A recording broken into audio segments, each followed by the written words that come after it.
అందరికీ నమస్తే. నేను మీ కొత్తపల్లి సతీష్. ఏదైతే దిన్ మే దీది రాత్ మే బీబీ అనే వేషాలు వేసే మన మల్లిగాడు వాని అవసరాని కోసం వాడు ఫస్ట్ పాదయాత్రలో ఎల్ఎం మహారాజ్ అనే దుబ్బాక చెందినటువంటి వ్యక్తికి ఇక కొన్ని మీకు ఎవిడెన్స్ కూడా పెడతా దీనికి.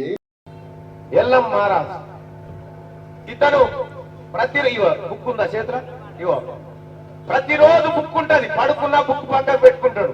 ఎందుకంటే ప్రజలతో కోఆర్డినేట్ చేస్తా ఉంటాడు ఎప్పటికప్పుడు. ప్రజలు వందలాది ఫోన్లు రోజు, ఒక మనిషి రోజుకి 20 ఫోన్లు మాట్లాడాలంటే భయపడతాడు. రోజుకు కొన్ని వేల ఫోన్లు మాట్లాడతారు వీళ్ళకి ఎప్పుడు ఇట్లే ఉంటది, చెవుల్లో ఉంటది ఎప్పటికి. అట్లా మాట్లాడుతూ ప్రజలను ఎప్పటికప్పుడు మా వివరాలు తెలియజేసుకుంటూ వచ్చి పనిచేస్తున్నటువంటి బిడ్డ, దుబ్బాక బిడ్డ ఎల్లమ్మ. ఇక ఎల్లం పడుకున్నప్పుడు కూడా బుక్కే ఉంటుంది, చెవులకు పోయే హెడ్సెట్స్ ఉంటాయి. నా కోసం 24/7 పనిచేసినటువంటి ఎల్లం, చేస్తున్నటువంటి ఎల్లం నాకు ప్రతిదానికి అంటే మనం ఒక 20 ఫోన్లు మాట్లాడడమే కష్టం, మాట్లాడి 100 ఫోన్లు మాట్లాడుతున్నా అని చెప్పి ఏదైతే ముంగీస వారంగా మాటలు మాట్లాడినా మన మల్లిగాడు ఇప్పుడు ఎల్లం ఏమైందో చెప్పాలి.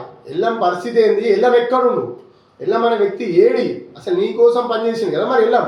ఇవాళ ఏడ ఉన్నాడు ఎల్లం ఏం పని చేస్తుండు, ఎల్లం ఫ్యామిలీ పరిస్థితి ఏంది, వీడు చూసిండా, వీడు అసలు కనుకుండా వీని చెంచాగాళ్ళు మామల్లన్న మంచోడు ఎగిరెగిరి పడుతుడు.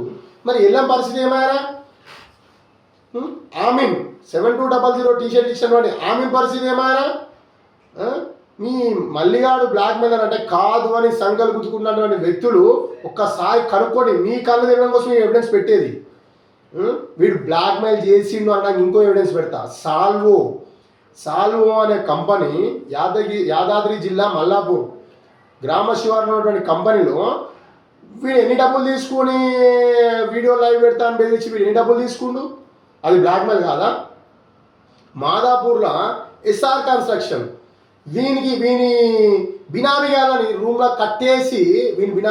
కట్టేసి కొట్టిరు. వాళ్ళని ఎంత అమౌంట్ కావాలని బ్లాక్మెయిల్ చేసిండు వీడు బ్లాక్మెయిలర్ కాదా? ఇవన్నీ ఎవిడెన్స్ కాదా? ఒక్కసారి గమనించండి. మీరు వాంతో ఉన్న వ్యక్తులు ఎవరైనా 6 నుంచి 7 నెలలే మీ టైం, అక్కడ 6 నుంచి 7 నెలలు మాత్రమే. ఆ తర్వాత మీరెవరు ఆయన అవసరం అయిపోయాక మీకు ఆయనకు సంబంధం ఉండదు.